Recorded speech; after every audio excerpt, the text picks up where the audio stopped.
I'm Chandra. Welcome to my channel. Today I'm going to talk about FableType.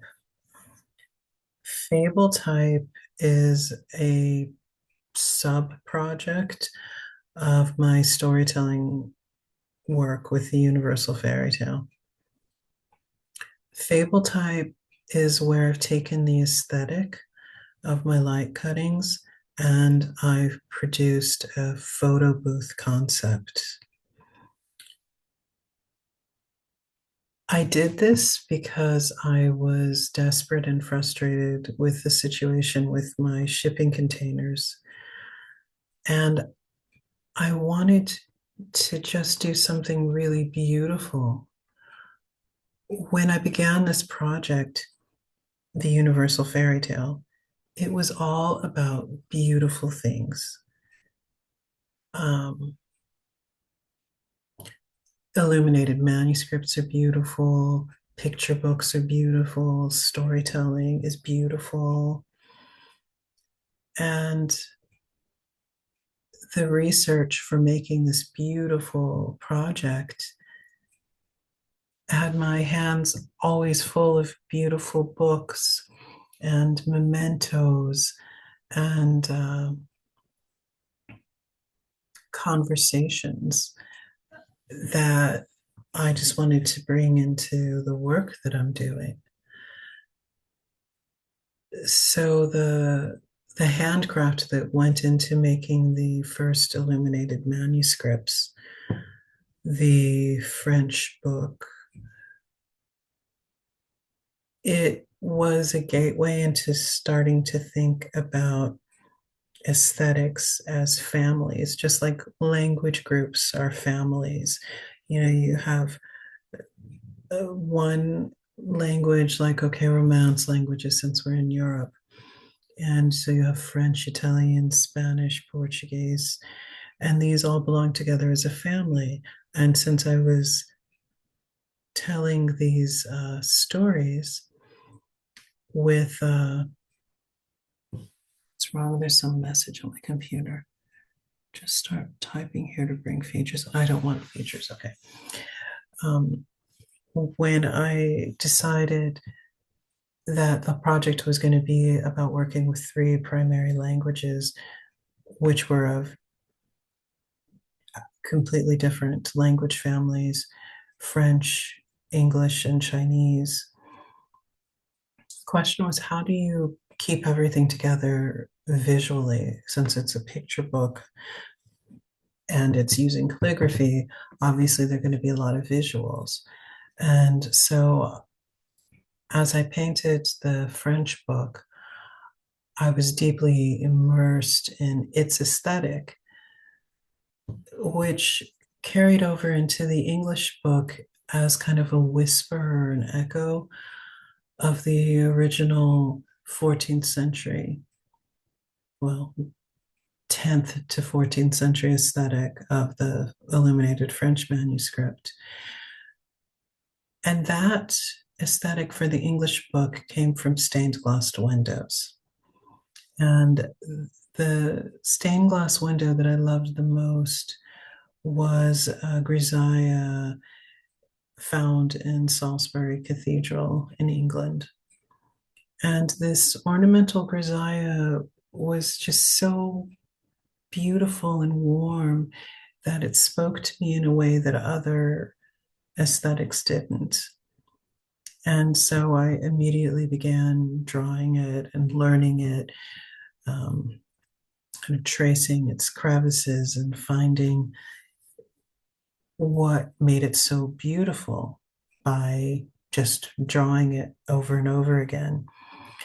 And then I realized, okay, I can replace what would normally be human elements, like when you look at a cathedral and you look at the ornamentation, and also in an illuminated manuscript, when you're seeing humans, it's generally portraits of the patrons or saints or gods. But you know, these medieval prayer books, which were the illuminated manuscripts that I was working with, These prayer books belonged to an individual. They would be commissioned by a workshop, a master's workshop, and in homage to the patron. If you have like a God in His Majesty, which is one of the Busico Master manuscripts I worked with, and God in His Majesty, you have an image that's probably the Marechal or his wife. And so, in keeping with that logic, the characters from my fairy tale, the sun, the cloud, the wind, the mountain, the white rat, the black rat, the king, the queen of the fairies, the people of the kingdom, my manuscript would contain references to these characters. And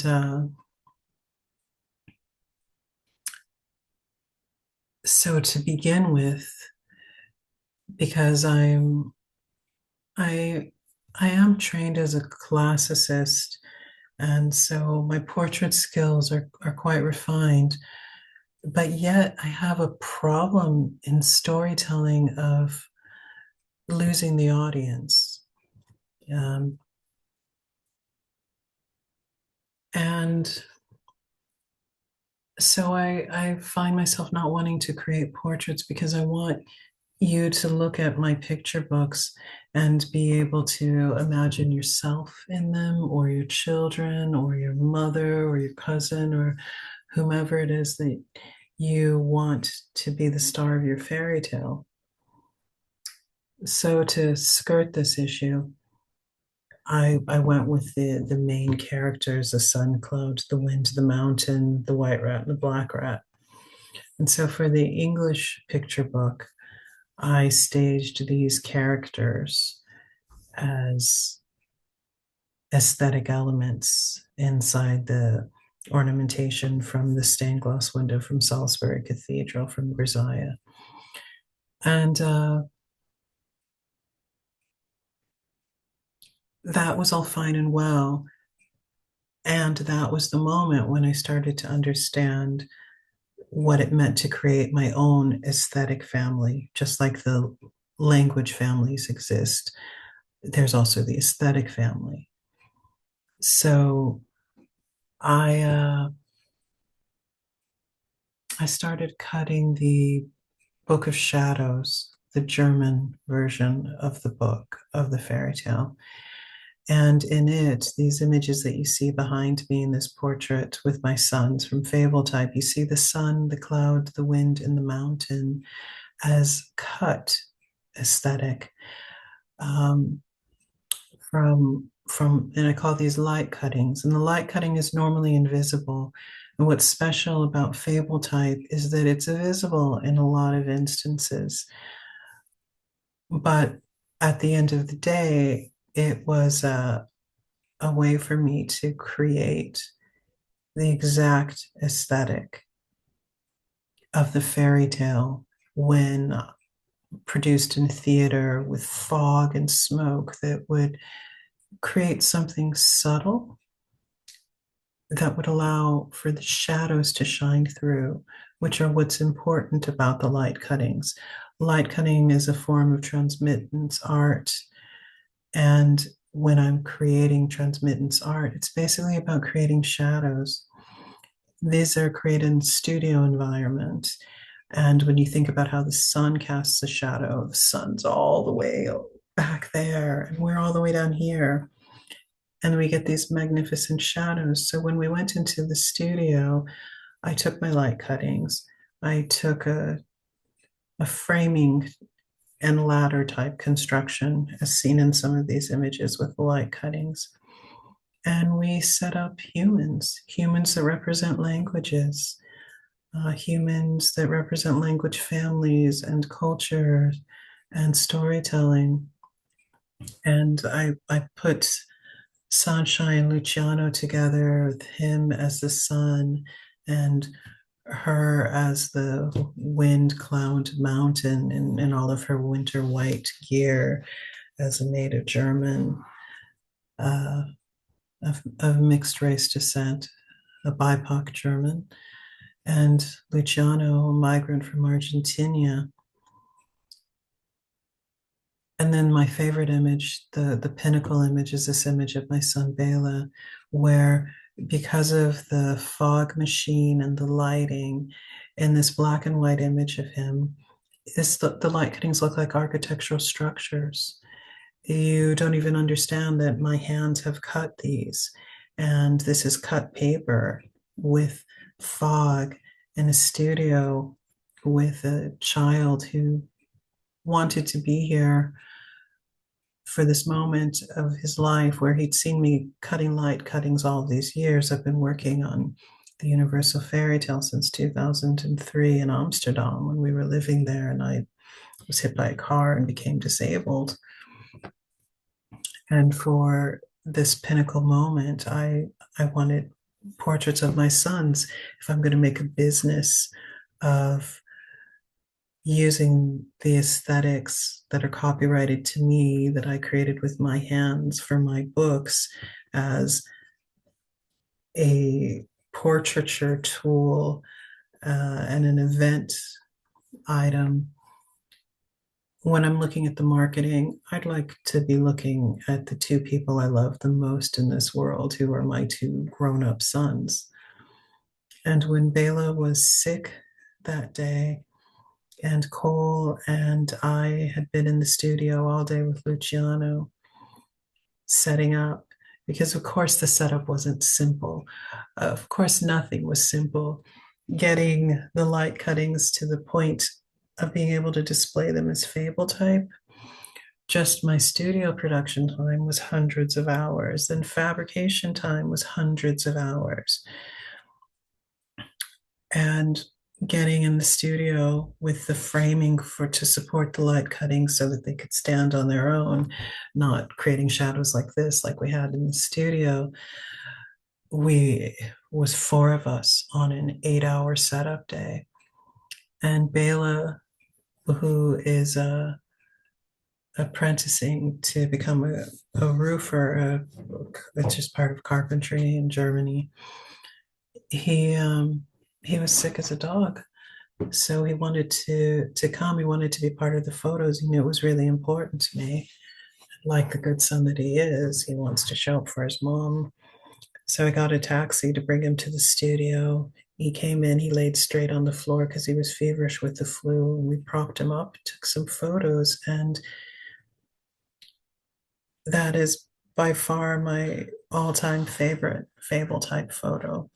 The two analog photos of him, one the black and white medium format, and the other I think is a Fujichrome image. Um, yeah, so FableType is really important to me because it's a way of making the fairy tale everyone's fairy tale. It's not a workshop. It's just rocking up at events or how opening a studio, kind of like the Olin Mills studios of my childhood, which was a little bit of the concept of it. If I grew up with these photos, with these backgrounds and these staged family photos that I'm so grateful for now to see. Must have been every year of my life as a child that we had these family portraits, and they were special. They were a studio opportunity. And this isn't something that you can get with your selfie because you don't have access to my work. It's my copyright, it's my decades of labor.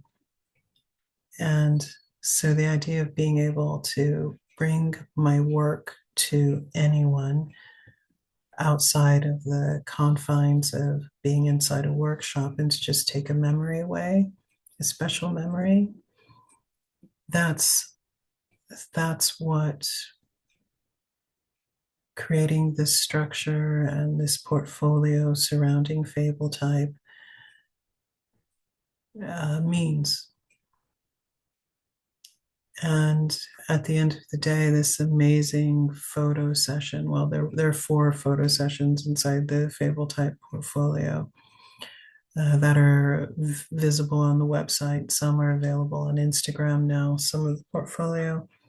But the beauty of this magic of seeing everything come alive in this theatrical presentation is something I will forever be grateful to the models, the photographer, and modern technology for being able to fabricate all the support structures to go with the handcraft and my love of paper.